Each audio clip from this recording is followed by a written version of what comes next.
a banda de receptar paracetamol i ibuprofeno, que amb això ja ho curem tot, quasi tot, per sort. També anar de colònies, anar a un casal d'estiu. Exacte, tots aquests moments de lleure que són tan importants, sí. Començant pels beneficis físics, doncs el fet que els infants i joves puguin gaudir d'aquests espais oberts, no?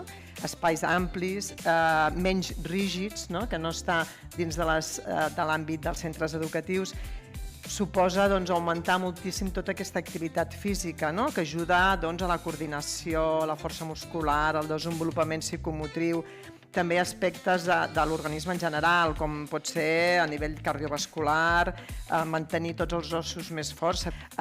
També comentar els beneficis socials, no? De la convivència, de poder potenciar els vincles que sabeu que són tan importants també a l'hora de construir la pròpia personalitat, no? I la pròpia trajectòria personal. Hem tingut la sort que aquest any per fi hem aconseguit que el Departament de Salut ens actualitzi després de 17 anys, el protocol d'activitats preventives i de promoció de la salut dins de l'àmbit de la pediatria d'atenció primària, i per fi tenim un marc actualitzat dins del qual hem pogut incloure aquesta prescripció de natura, prescripció de joc, prescripció de social, no? De que cada equip de pediatria conegui totes les eines que té al seu abast dins del seu territori per poder recomanar allò a les famílies que cada dia veu la consulta.